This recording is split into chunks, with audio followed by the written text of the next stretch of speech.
Welcome into episode 2 of Slants and Drags. I am your host, Alex Drake, and that is my good friend Cam Ryan from Ohio, where Cam likes to get his car stolen. Not lately, though. Not lately.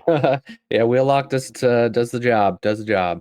Yeah, there you go. There you go. Cam, after was it the first one or the second one where you found those J's? The second one, free gift. But they in exchange for my golf shoes. So I guess we both won there. So Yeah. Well, not if your golf shoes are as good as your golf game, probably not. All right. So tonight we are going to break down and do record predictions for Nebraska next season. We're going to do this several times throughout the off season as things get closer to the season. See how our thoughts have changed. So tonight is the first one, and we're not even done with the transfer portal yet. So who knows? By tomorrow, I could have a totally different opinion. right. Um, and then obviously you have the spring portal window. We'll do this probably. I'm going to say it right now. This is likely going to change, but I'm going to say 2 weeks after the spring game, we'll do this again, and then we'll do one maybe the week before the season or a couple weeks before the season, and just kind of see where we go from there. But without further ado, we are going to pull up this schedule and see what we can do. All right. Here is the 2025 Nebraska football schedule. Cam, I'll let you go first. You can run down and sell me on any controversial takes you have here. All right. Well, I just want to start off here as a UC grad. I can't wait for Nebraska to go in and stomp on the Bearcats. Are you coming to that game? you know, they keep moving it further and further away from me. It was supposed to be in Nippert. I was like, sweet, 15-minute drive for me. And then they moved it to Indy, and I was like, okay, an hour and a half, fine. And now they moved it all the way out to Arrowhead. I don't know. Like I want to, but like I also don't. It's probably one of the furthest games on the schedule now when it was supposed to be the closest by far. So Yeah. so we'll Well, see. if you find a way to come, I'll be honest. I probably won't go to that game. But if you find a way to get out here, obviously you have family in Omaha you could stay with, and Yep. you can come over and I'll smoke a brisket or something beforehand. All right. Well, I I think we could, jump straight down to Michigan. I really don't know. Michigan kind of turned it on more towards the end of the year as we kind of fell off. They were great on the defensive side of the ball all year. So, I mean, And I they're think getting they're a gonna. multi-million-dollar Yeah, yeah, five-star that's quarterback. that's true. Dave Portnoy really helped them out there, but I think that game is going to be very tough. I would put that as a loss. I hate starting the season 3-1 again. I would love to see us start a season 4-0, but um, that's what I have so far. So Okay, keep going. okay, Michigan State. I like where we are as a program, trending up more towards where Michigan State is. Maryland, I feel like they're losing a lot of guys. I could see that as a win. Minnesota, PJ Fleck. I would love to beat them. Can we? I don't know. I think that's a 50-50 shot.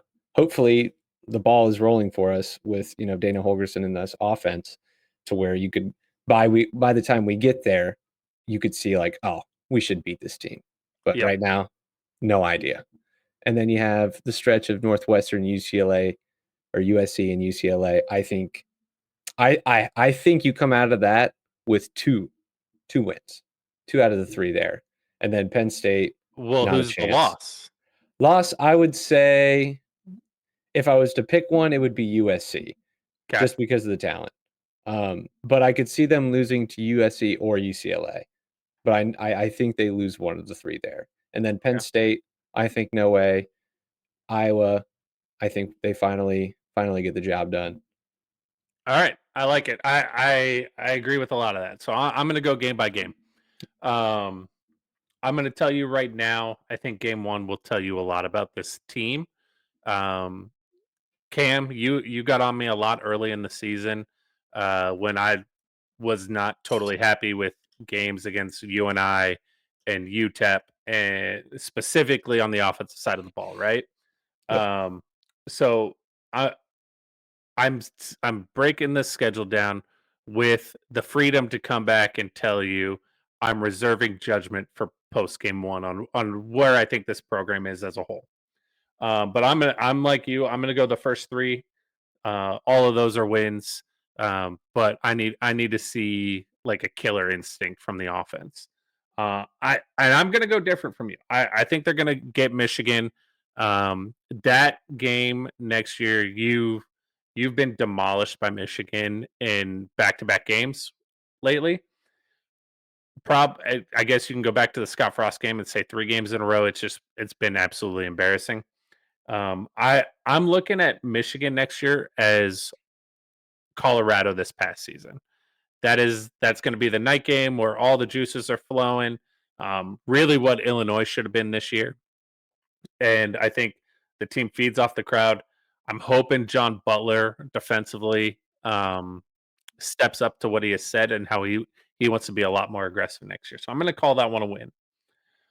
Michigan State, I think, is also going to be a win. Their roster is a little bit up in air. Um, I don't know where they're at right now. Maryland losing a lot. I think that's going to be a win. I'm going to go ahead and say Minnesota is going to be a loss. I don't like that. That might be a game that I try and get up and go to. My wife has a cousin up there. We had a great time up there last time, except for the loss. Jeff Sims debut, baby.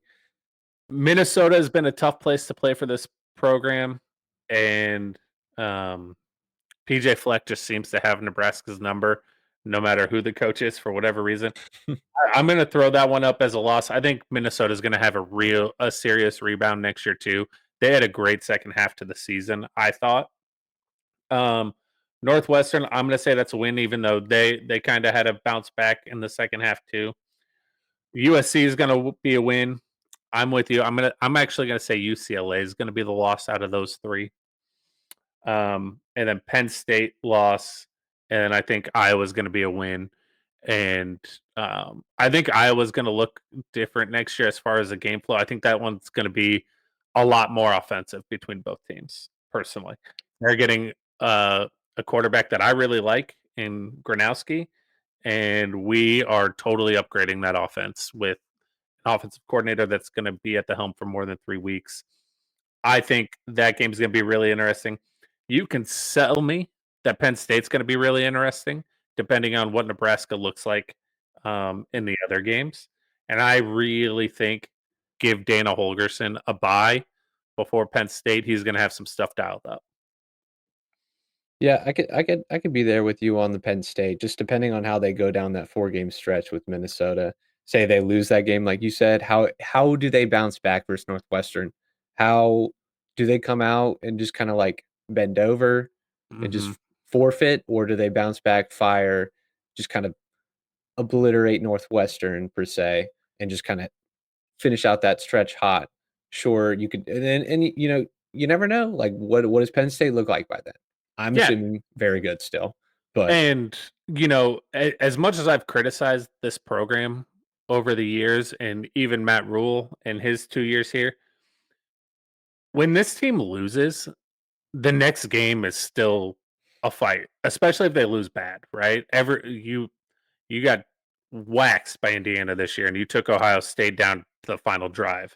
Um, so if nothing else, that Minnesota loss just reinvigorates this team, and they lock back in.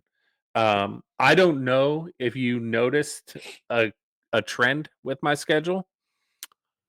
I have Nebraska going undefeated at home next year.